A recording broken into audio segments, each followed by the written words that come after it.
Hi. I haven't done one of these for a little while. Do you like my ring light? Hi, everyone. Hi. I'm giving you all a chance to join. I'm going to be talking to Dr. Richard Haass. Hi, everybody. I had a conversation with him. Hi, happy Thanksgiving to all of you. I had a conversation with Richard Haass, who I've known for a very long time, about a month ago. Hi, Amy and Billy and everyone else who's joining us. Hi, Dr. Sean. I wanted to have another conversation with Richard because I haven't done an Instagram Live in a while. And I wanted to get his assessment of where we are in this horrific situation with Israel and Gaza. Oh, Richard, my God, I can't believe it. How did that happen? We did it. We're much too old to do this. Speak for yourself, honey. Anyway, thanks so much, Richard, for spending a few minutes with us tonight. Thanks, everyone, for joining us. I'm really grateful, and I hope you find these conversations helpful. I know that I always learn something when I have them, especially when I talk to Richard. I guess people know Richard. I'm going to turn off the comments, but please put questions in the section where I'm asking for questions. But I'm going to turn off commenting for now because I think it's pretty distracting. But Richard Haass is a veteran diplomat. I'm going to read your CV real quickly. Respected scholar of international relations. He's the president emeritus of the Council on Foreign Relations. He's served as the president for 20 years. He also has a terrific newsletter I want you all to know about called Home and Away, where he really discusses domestic and world events every Friday on Substack. You should definitely subscribe. It's very enlightening and really helpful to kind of make sense of everything that's happening in the world because so much is going on. I find it hard to keep up with, and I think most people do. And Richard, in a very lucid way, kind of helps us understand it. I just want to say, until July of 2003, he was Director of Policy Planning for the Department of State. He was Principal Advisor to Secretary of State Colin Powell on a broad range of foreign policy issues. Previously, he was Vice President and Director of Foreign Policy Studies at Brookings. He was also a Special Assistant to President George Herbert Walker Bush and Senior Director for Near East and South Asian Affairs on the staff of the National Security Council from 1989 to 93. He's a personal friend. I met him at the Safeway. I tried to set him up with my good friend Wendy because I thought he was cute, and I got in line after him. It didn't work out. He married a wonderful woman named Susan Mercadetti. They have 2 children, and that's all I'm going to say. So, Richard, let's get into serious conversations about what's happening. Here we go. I wanted to see if I had got any social questions. I haven't yet, but we'll check this space in just a second. I wanted to read you what you said during our conversation of October 16th. So almost just a little over a month ago, Richard, you said, my view is that the U.S. ought to be urging Israel not to respond wholesale with a massive invasion and prolonged occupation. I worry about the effects of that. I worry about not simply the civilians who will get killed. I worry about the casualties on the Israeli side. I think Israel will lose some of their high ground internationally if they do that. You went on to say, I just don't see a place for a large military operation. What I've suggested is really 2 things. One is that Israel keep doing what it's doing. Now, this was before ground forces entered Gaza, Richard. When it gets intelligence where Hamas leaders are, for example, or Hamas individual fighters are, go take them out, whether it's a cruise missile or special forces.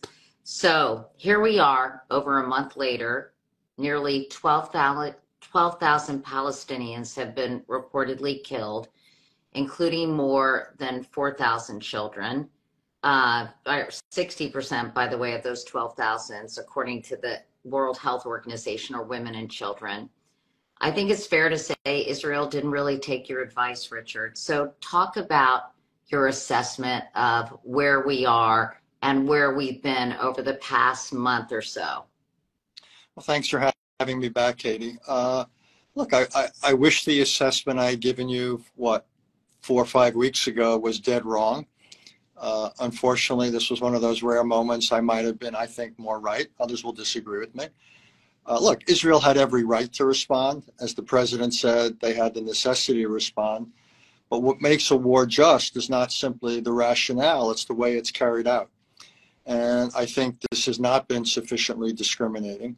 And I worry about the hostility it's generated in the Arab world. I wonder about the radicalization of the millions of Palestinians. I worry about the implications here. You may want to talk about that, about how it's affecting public opinion, particularly among young people. You know, Israel for so long enjoyed widespread sympathy.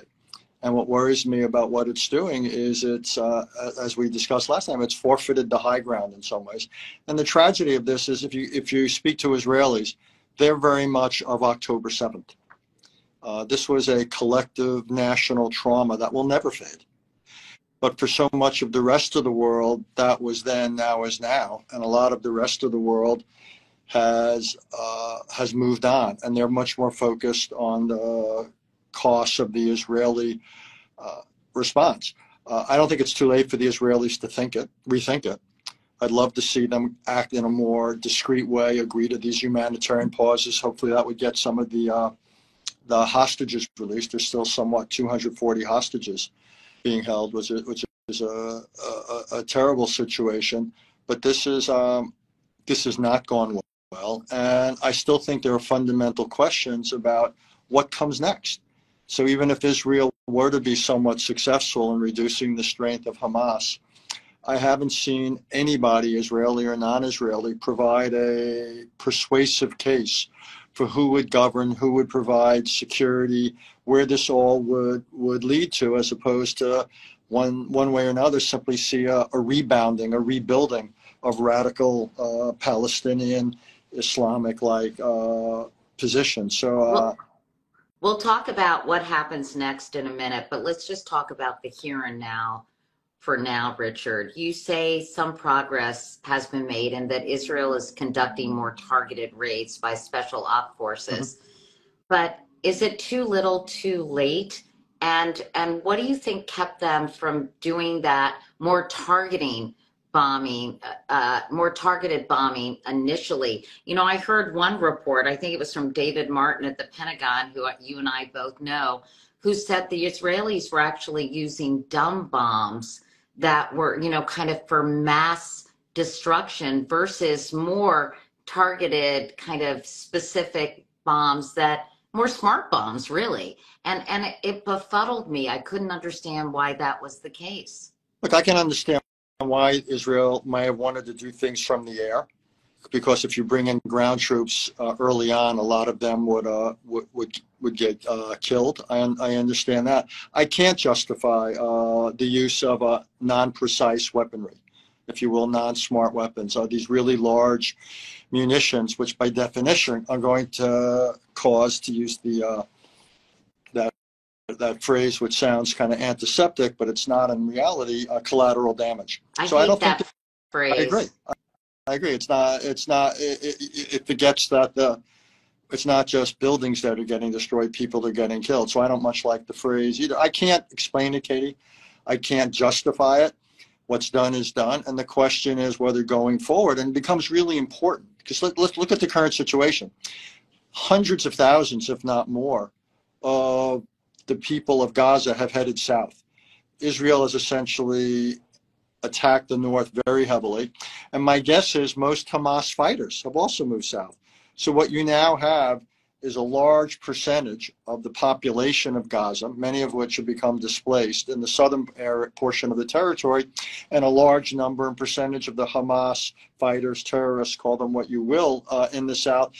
And I don't want to see this continue. I really do think it needs to be much more and much more precise. I remember, again, if we're repeating ourselves, I apologize, but that old Rumsfeld comment about when the United States was using, at times, insufficiently precise weaponry, and he said, how do we know we're not creating more terrorists than we're taking off the battlefield?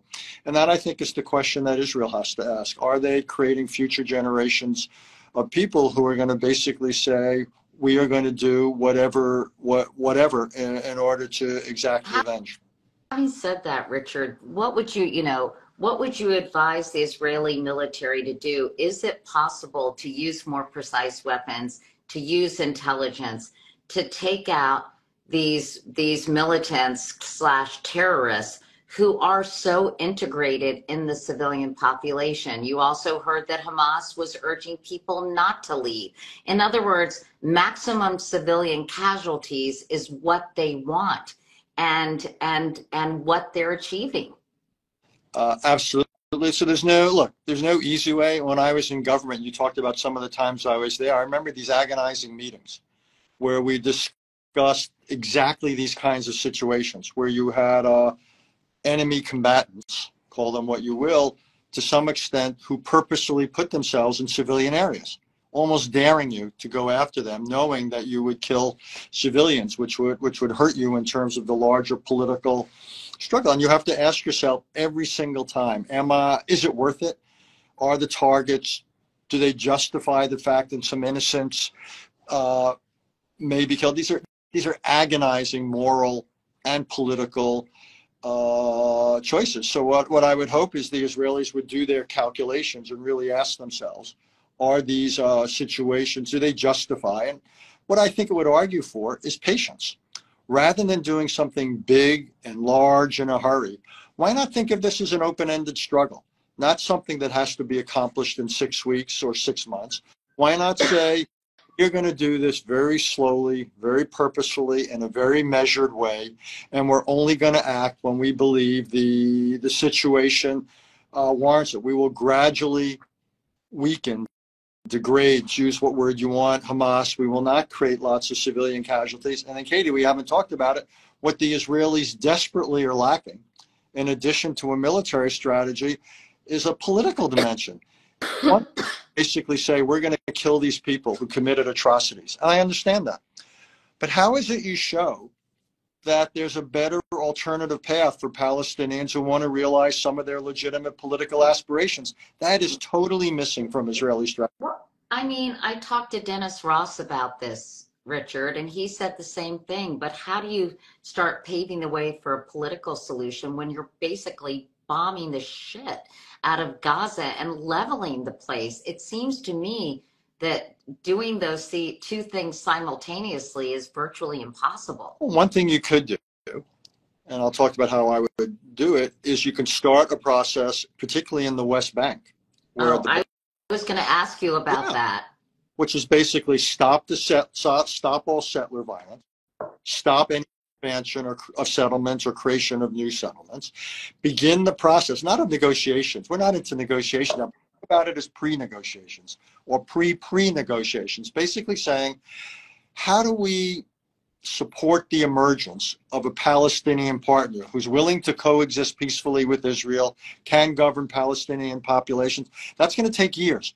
Let's start that process. But will that ever happen, Richard, with Netanyahu in charge? I mean, I agree with you 100%. I'm no diplomat, but it seems to me a first step of good faith would be start to make concessions about the West Bank, which seems like it's never going to happen with Netanyahu in charge. I wouldn't even call them concessions. I would just call them smart moves. It won't happen with him and the coalition he has.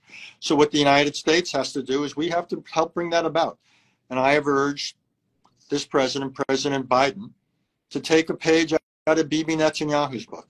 When Bibi Netanyahu didn't like the Iran nuclear agreement, what did he do? He came to Washington, spoke on the floor of Congress, spoke directly to the Congress and the American people. Joe Biden should go to Israel, go to the Knesset, go over the head of this prime minister, go over the head of this government, and basically say to the Israeli people, here's what you need to think about. Here's why what you're doing is tragic.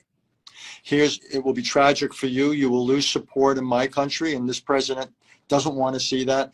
And he ought to lay out a plan. He ought to lay out a trajectory. The president needs to become a participant in the Israeli political conversation. And you don't think he's participating enough? No, ma'am. I think what he said has been good. It just, it hasn't been enough. And the Israelis, by the way, Katie, the proof is they're not listening to him. They are not heeding his advice for the most part. They may finally get around to a significant pause, allow significant amounts of aid in. That would be good, humanitarian aid. Hopefully some of the hostages would get out. But no, the president needs to, again, this government is not a partner. Let's be blunt. And he needs to talk to the Israeli people who, again, we're not talking about peace and coexistence at this point. We're talking about beginning a process. And I think that this Israeli government won't do that. I think the president of the United States has to try. We're going to get to some of your questions, everyone. There are 40 so far. But I wanted to ask you about a ceasefire. Hillary Clinton wrote in The Atlantic recently, which I'm sure you read, about how a ceasefire would be the wrong thing to do. So many people internationally are calling for a ceasefire. Can you talk about your views on that and what that means versus a pause in the fighting? Because I think it's confusing for people. Yeah, the difference is a pause is a time limited, if you will, ceasefire. It's a limit on some or all military operations. A ceasefire is just that. It's complete and it's open-ended. The reason I would argue, and I agree with Secretary Clinton, it doesn't make sense in this context, is Hamas is a group that is sworn to the elimination of Israel, of the Jewish state, and on October 7th and other occasions, they've shown what they're willing to do to bring it about.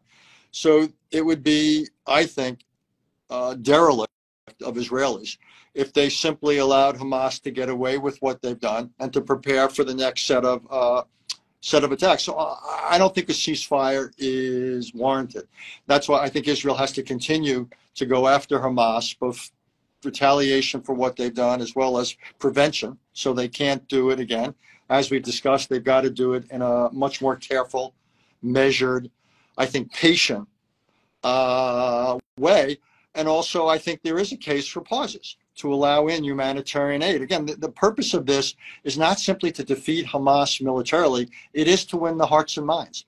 We want to show the people of Gaza, the people in the Palestinian world more broadly, that Israel is a partner for coexistence and peace. Israel is willing to meet them halfway. There's got to be a distinction between Hamas and the population in Gaza.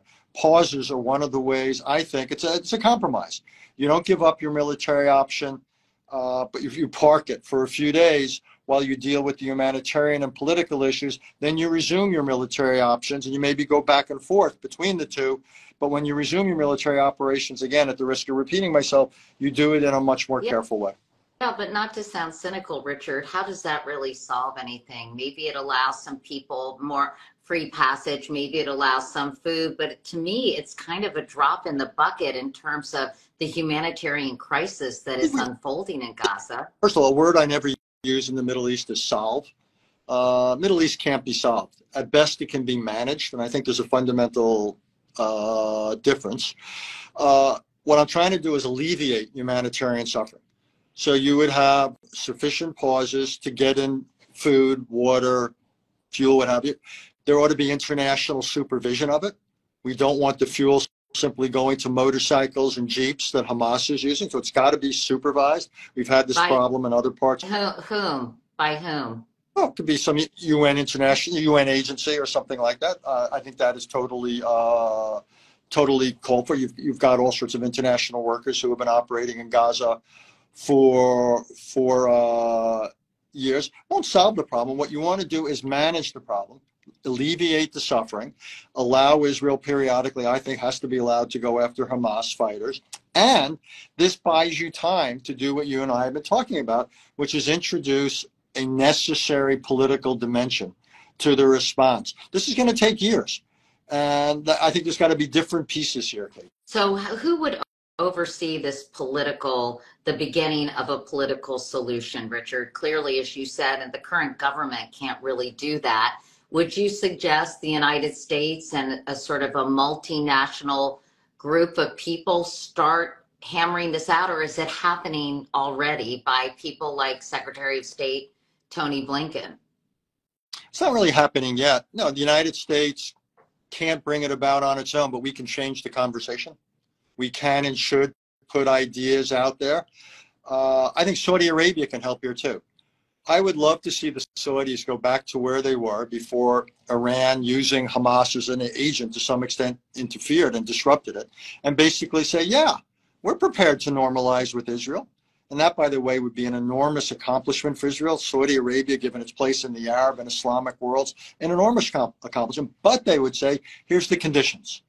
Let Israel have a debate. You want to have relations with Saudi Arabia? Here's what it'll require. Let Israel have, to put it bluntly, a debate between a greater peace and a greater Israel. That's a debate I want to see. So Saudi Arabia can do that. The United States can do some things. I think what we have to do in some ways is not leave Israeli politics to this prime minister and this government. Let's talk about the forces, Israeli forces seizing Al-Shifa. Am I saying that correctly? I mean, the hospital. Yes. Gaza's largest military complex. We've seen devastating photos, I'm sure you have, Richard, of premature babies who were on ventilators. Apparently 31 were evacuated yesterday. A number of babies. I tried to find an actual number I could quote, but the sourcing is so tough. But anywhere from 3 to 8 babies, premature infants have died. Now, Israel obviously sought to bolster the case that Hamas was using this hospital, as apparently they do, as a base of its military operations. It released a video of what it says is a tunnel underneath. I've seen video of hostages ostensibly being taken to that hospital after or around October 7th. So I guess, can you help us understand, was this a mistake? Was this a legitimate target? What? Let me suggest something. It's not going to, I'll get some criticism. Some people will like it somewhat. These aren't situations where it's black or white. So yes, Hamas was clearly using this hospital for more than healing the ill and the sick. There were tunnels. And Hamas often co-locates in hospitals, schools. That's part of their strategy. That's part of their modus operandi. We know that. Now, does that justify how the Israelis have responded to it? I would say probably not. That one wants to, again, knowing that, how do you go after the tunnel complex? How do you try to be more discerning between Hamas and people in the hospital for legitimate reasons? And that, to me, would argue for, again, more careful, more measured, more patient military operations. I'd also add, by the way, there's reports that Israel has offered certain medical help that's been turned away by Hamas. Again, Hamas doesn't care at all about the people of Gaza. Let's just make that clear. Yeah. Hamas has been governing Gaza for nearly 2 decades. It is one of the most miserable places on earth. And I just wish some of the people out there, protesting, knew a little bit more or bothered to learn a little bit more about reality of life under Hamas. This is a Muslim brotherhood. It is as illiberal to so many of the things young people in this country hold dear, about individual choice, about women, about sexual orientation, about freedom of thought, and so forth. So let's just posit Hamas has been terrible. Can I just interject real quickly, Richard? Because I know you have kids and you talk to young people about that, about the situation, and they're certainly not as informed as you are, but many of them believe that Israeli policies have only exacerbated the misery in Gaza. And, certainly there's a point of view out there that it's not just Hamas. I mean, obviously Hamas is running the country and has done terrible things, but it's the policies that have been implemented by the Israeli government. And furthermore, that Netanyahu has empowered Hamas, because that kind of means he doesn't have to really do a 2-state solution, right? Look, I'm not going to sit here and defend every aspect of Israeli policy. And I'm not asking you to, but I'm just wanting your response to that. There's things to be critical about Israel. Yes, there were times Israel did strengthen Hamas or look the other way because they wanted someone to compete with the Palestinian Authority. And that way you wouldn't have the emergence of a Palestinian partner. That's a true allegation. As as best I understand it, there are times that Israel has done things that have made it extraordinarily difficult for Gaza to succeed. That said, missing from this narrative are all the times where Israelis let people from Gaza work in Israel, provided a kind of pressure valve. And then there were times, say under Bill Clinton's presidency, where the Israelis had agreed to political offers, which would have created a two-state solution, and Gaza would have been totally self-governing. And, the Israelis got out, 18 years ago. Nobody wants to rerun in Gaza, not the Israelis, not the Arabs, not the Arab states. So, yes, one can be critical of things that Israel has done, but I would simply say you can't be selectively critical. People, if they're going to be properly critical of things Israel's done or hasn't done vis-a-vis Gaza, vis-a-vis Palestinians across the board, have got to look at the totality of the negotiations, of the diplomacy, of Hamas's behavior, both in terms of governing as well as in its behavior vis-a-vis Israelis. Well, I'm stunned by how one-sided so many of the critical voices are against Israel. Point well taken. I wanted to ask you about the hostages. Another thing, people do feel like the hostages have been forgotten. And as you said, 240, I guess, that give or take a couple of people are still being held hostage. Someone asked, what is being done to actively secure their release? And President Biden said he thought negotiators are close to reaching a deal. That's been published in the Washington Post. The New York Times has been a little less in their assertion of this negotiation. What kind of negotiation do you think they're talking about, Richard? Look, what seems to be going on, Katie, and I'm like you trying to read the tea leaves here, is obviously Qatar or Qatar, however you want to pronounce it, where a lot of the civilian leadership, quote unquote, of Hamas resides. They've been in the middle of it as a kind of in between. You've got the United States, you've got people in Qatar talking to Hamas and so forth. Obviously, United States and others talking to the Israelis. There's some sort of a deal that involves a release of some of the hostages. You most often hear about women and children and so forth. There would be something, a pause on the order of 3 to 5 days. You'd have various types of aid going in, possibly some sort of a release of individuals in Israeli prisons or just, that's the basic thing. It seemed to have gotten close over the weekend. I was literally getting calls on Saturday night to be prepared to go on TV Sunday morning to talk about. Then it got unstuck. The word is that there were real divisions within the Israeli government. And I think this is really, put aside the human dimension, which is almost impossible to imagine what these families are going through. It's hard to imagine, Katie. We're both parents. What it must be like. It really is inconceivable. So I won't presume to put myself in the place. But let's just talk about it politically for a second. It shows how difficult this is. You can say everything you can say about Hamas, and all of it just about is warranted, about how horrific they are, what happened on October 7th. It really was barbaric and monstrous. But here Israel is essentially having to negotiate with them, having to indirectly come to some type of a limited deal. And I think that is part of, and clearly you have some Israelis who refuse to do that.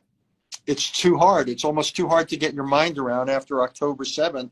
How can we compromise with these people? Won't this just encourage them to take more hostages or to hold on to the others they have? And that's where I think we are. And I think there's a larger question mark here. And I'm trying to work my way through this myself, my own thinking here, which is, I know the goal of Israel is to destroy, eliminate Hamas, bring about regime change. But that requires two things. One is to get rid of them, and then two is to find something you can put in their place. We've already mentioned there's nothing out there to put in their place. But also it shows to me how hard it's going to be to get rid of Hamas, that they've got not just a military dimension, they've got a political dimension, they've got a degree of presence. There's not a lot of competition, and you're forced to deal with them because, among other things, they control the fate of these 240 innocent human beings. And so it's not shocking to me that the Israeli government kind of walked up to the edge of this decision and then balked. It's so difficult to deal with. The word dilemma is overused. This is a real dilemma. So if you were in charge, or if you had any, the ability to make something happen in this situation. You've talked about the fact that Israel doesn't have an end game. It's a dilemma, but are there things that, we've sort of alluded to them already, but what should we see being done right now? I know you think that Biden needs to speak about what comes after. A couple of things. Just help us understand how to stop what's going on, the human suffering from the hostages, the human suffering of the civilians in Gaza who are being killed. Well, I hear you. Let's separate it into two situations, almost two timers. One is how we deal with the current situation in Gaza. And then it's how we deal with the larger political, the longer run with Palestinians and Israel. And the two are connected, though. But I would think, and we've actually touched on all these points, I would go about the military operations in a much more patient, much more focused, targeted way. I would agree to pauses. I would want more humanitarian aid to get in. I would distinguish every inch of the way between Hamas and the people of so I would do that. And every person I speak to, by the way, who has a special forces background agrees with me. There's no big, fast way to do this right. At the same time, you need the political concomitant. You need the political dimension of this. And again, it's a long-term thing, but you want to start articulating another path for Palestinians. That if you're willing to live in peace with Israel, here's what you can get to. Here's what it would be on the West Bank. Here's the contours of what it would be in Gaza, politically, territorially, socially, culturally, and so forth. And then you gradually allow Palestinian leaders who are willing to sign up to that. You start talking to them.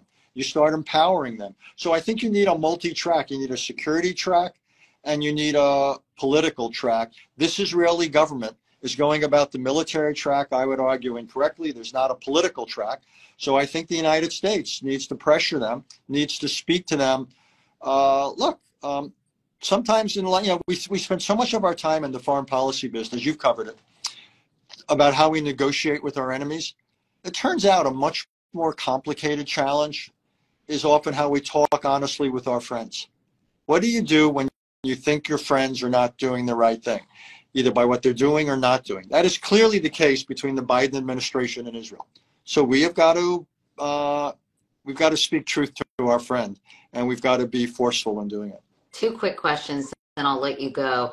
Are there leaders in Gaza with whom Israeli and U.S. officials can start paving a political process forward? Not yet. I think it'd be too dangerous for them to emerge as an alternative to Hamas. How do you do it, Richard? Well, again, I think the best way to do it is where you can do it in the West Bank. Mm-hmm. That is a place where you have a chance to build a Palestinian partner, where you can rein in. There's no settlements in Gaza. There are settlements in the West Bank. You can rein in the settlements. You can rein in the settlers. There you can begin to create a viable, attractive Palestinian entity. Then, with that as a backdrop, then you can begin saying, hey, Gaza, you want a part of this? Here's what it will take. You can't beat something with nothing. Right now, the only something out there is Hamas. We've got to create competition for them.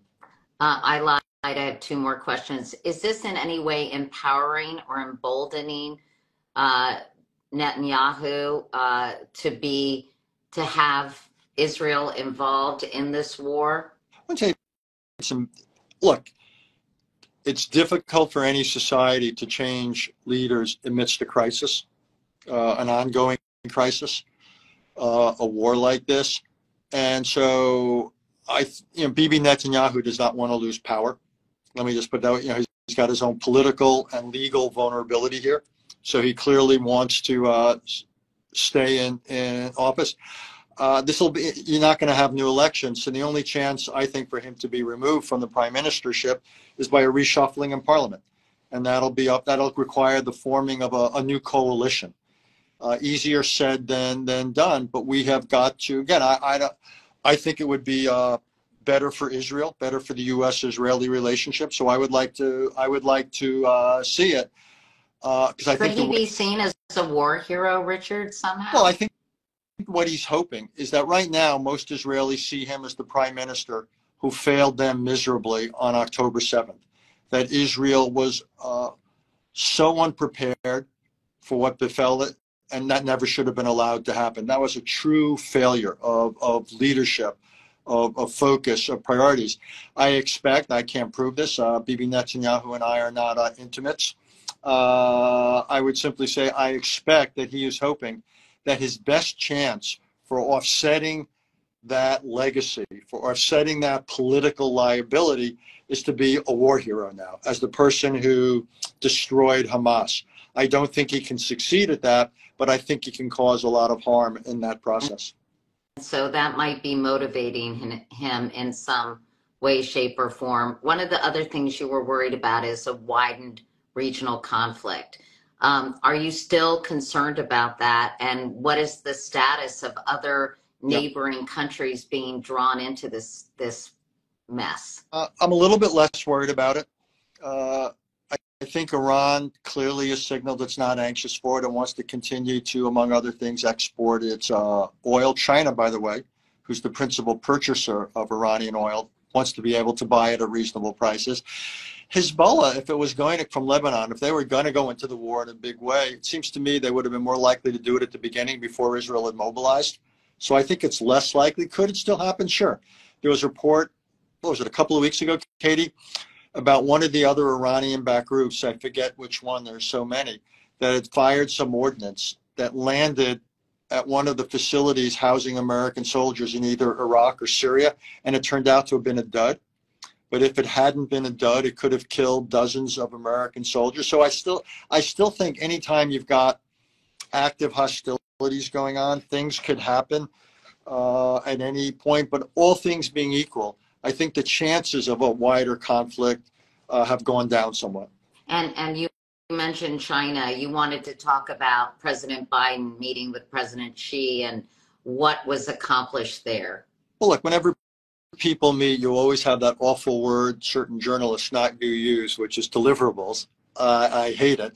But there were a few things. Look, the reestablishment of military-to-military communications, which means that if and when, I say when, just if there ever were to be an incident at sea or in the air between U.S. and Chinese military aircraft or ships, you would have a channel that could help diffuse it so it didn't escalate. China's pledged to do something much more to prevent the export of fentanyl or the chemical precursors that are often shipped to places like Mexico. So I think those are potentially good things. We'll see if those things actually happen and in the way that we want. But I think the best thing, and both leaders talked about it, is to stabilize this relationship. It is the most important relationship of the era. President Biden used the metaphor of floor. I think it's a pretty good metaphor. Each side wants it for different things. The Chinese are worried about their economy, don't want any more export controls and sanctions and the like.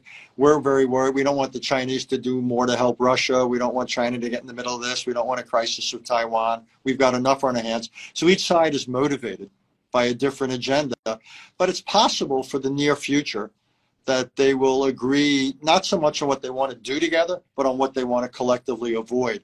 And sometimes in policy, it may not sound like a great outcome, but sometimes what you avoid ain't beanball. Well, Richard, sorry, I was coughing through that. Thank you, Richard, for this conversation. I always find it super illuminating to talk to you about any kind of crisis that's going on in the world. If you all appreciated Richard's insight, I wanted to mention again, he has a weekly newsletter called Home and Away that you can subscribe to. It's free, which is even better, on Substack, and I highly recommend it. And Richard, again, thanks so much for your time. I needed this reset because things are happening so quickly. It's hard to keep up with everything. So thanks for your time. Katie, thank you. Thank you for doing it. And let me say, don't take this the wrong way. I hope we don't have to do another one of these, because that would mean that the crisis maybe had calmed. But on the off chance it doesn't, then I'm always enjoy these. Enjoy is the right word. I learned from it, and hopefully people find it useful. So thank you for thank you for opening up your Instagram to serious stuff, which we've got to deal with. It's people get their news and information in all kinds of ways, and what I appreciate is that we're able to have longer conversations and really get into some issues. I'm sorry I didn't get to more questions that people asked, but I think I have a lot of very smart, engaged, and highly opinionated followers, and I think it's really valuable to get your perspective, someone who has such a wealth of experience and knowledge. So thanks, Richard. Katie, one other thing. I hope you and yours have a happy and healthy and good Thanksgiving. Thank you. It's hard to I guess we have to be grateful for the things that are happening in our lives, but it's really hard when you're witnessing so much human suffering to kind of put that out of your head, because it's something I'm thinking about all the time. So I understand. Anyway. All right. Thanks for watching, everyone. Richard, happy Thanksgiving. Good to see you. Bye, everyone.